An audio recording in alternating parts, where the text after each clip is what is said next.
لکھے تھے حضرت حسین ابن علی کو کہ آپ یہاں آئے، ہم آپ کو اپنا سردار بنائیں گے، آپ کے ہاتھ پر بیعت کریں گے، آپ کو اپنا خلیفہ بنائیں گے اور یزید کے خلاف ہم آپ کا ساتھ دیں گے۔ لیکن جب حسین ابن علی کوفہ کی سرزمین پر پہنچتے ہیں اور وہاں تک پہنچتے ہیں تو ان لوگوں نے ساتھ دینے سے انکار کر دیا۔ آپ یہ بتائیں، کوفہ شیعوں کا مرکز ہے، سنیوں کا مرکز ہے؟ آج بھی کوفہ کی سرزمین پر شیعہ زیادہ رہتے ہیں، سنی نہیں رہتے ہیں۔ تو آپ یہ بتائیں، اگر آپ اپنے گھر میں کسی کو بلائیں اور آپ کے گھر میں کوئی بندہ قتل کر دیا جائے تو اس کے قتل کا ذمہ دار کون ہے؟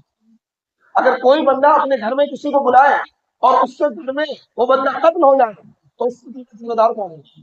بتائیں، بلانے والا کا ذمہ دار ہوگا نا۔ تو بلانے والے شیعہ سننے نہیں ہے، اور یہ ماتم کیوں کرتے ہیں، یہ تعزیہ کیوں نکالتے ہیں، یہ سینوں کو کیوں کرتے ہیں؟ تاکہ ان کے قتل پر کوئی شک نہ ہو، تاکہ ان کا اہم چھپا ہے۔ اہل سنت والجماعت سنیوں کی آنکھوں میں دھول جھونکنے کے لیے انہوں نے ڈرامے بازی کی اور سارے انہوں نے تعظیم نکالنا شروع کیا، اپنے سینوں کو شروع کیا، اپنے سینوں کو مارنا شروع کیا، اپنے آپ کو تکلیف دینی شروع کی۔ یہ بھی اللہ کے اوپر عذاب ہے، اور امت مسلمہ کے آنکھوں میں دھول جھونکنے کے لیے، یہ بتانے کے لیے کہ ہم قاتل نہیں ہیں۔ آپ اس کو سمجھتے ہیں؟ اب کوئی بندہ کسی کے خلاف سازش کرتا ہے اور اپنے گھر میں بلا کر قتل کرتا تو یہ ڈرامے کرتا نا، وہ رو کر دکھاتا ہے، بلبلا کر دکھاتا۔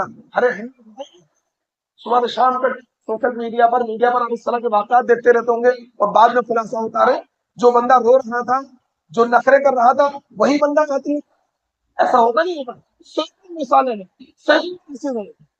ابھی حال ہی میں ایک دردناک واقعہ، ابھی کچھ دن پہلے میں نے ایک دو واقعات ایسے پڑھے کہ ایک بیٹی نے اپنے ماں باپ کو قتل کیا، ایک بیٹی نے اپنے ماں باپ کو قتل کیا، اپنے عاشق کو بلا کر گھر میں، اور جب ماں باپ کو قتل کیا، قتل کرنے کے بعد اس لڑکے کے ساتھ وہیں پر زنا کیا، پھر انسٹاگرام کی ریل بنائی، اور صبح اس نے کیا ہے رونا دھونا مچا دیا کہ ہائے میرے ماں باپ کو قتل کر کے، ہائے میرے ماں باپ کو قتل کر کے چلا گیا۔ پولیس بڑی پریشان، پھر آخر کا تحقیق کرتے کرتے کرتے 5-7 دن کے بعد خلاصہ یہ ہوا کہ بیٹی نے اپنے ماں باپ کو قتل کیا ہے۔ اپنے اس عاشق کی وجہ سے ماں باپ اس کو روکتے تھے کہ ایسی حرکتیں مت کر، یہ بدکاری مت کر، اس وجہ سے اس نے اپنے ماں باپ کو قتل کیا۔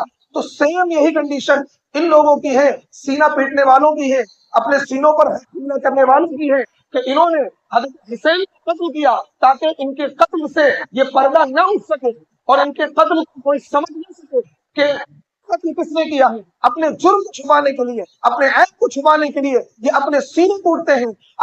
اگر یہ سچے ہیں، اگر یہ محب ہیں، اگر انہیں شہادت پر غم ہے، اگر شہادت پر غم ہے تو حسین ابن علی کی شہادت پر ماتم ہے، عمر کی شہادت پر ماتم کیوں نہیں ہے؟ عثمان کی شہادت پر ماتم کیوں نہیں ہے؟ علی کی شہادت پر ماتم کیوں نہیں ہے؟ امیر حسن کی شہادت پر ماتم کیوں نہیں ہے؟ اللہ کے نبی کے زمانے میں 256 صحابہ شہید ہوئے، ان کی شہادت پر ماتم کیوں نہیں ہے؟ بدر میں 24 صحابہ شہید ہوئے، ان کی شہادت پر ماتم کیوں نہیں ہے؟ غزوہ احد میں 70 صحابہ شہید ہوئے، ان کی شہادت پر ماتم کیوں نہیں ہے؟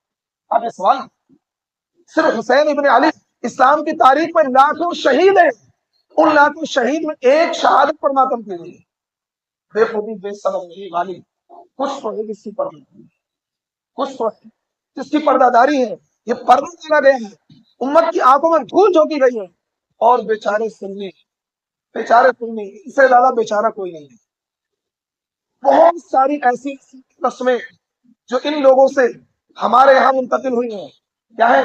ابھی دیکھ رہا تعزیہ لگے گا اور بہت سارے بیچارے سنی کیا ہے، وہ آرتی اتاریں گے، وہ وہاں منتیں مانگیں گے۔ ارے بے شرمو، خدا سے مانگ لو، بغیر تو خدا سے پوچھ، تمہیں کیا ہو گیا ہے؟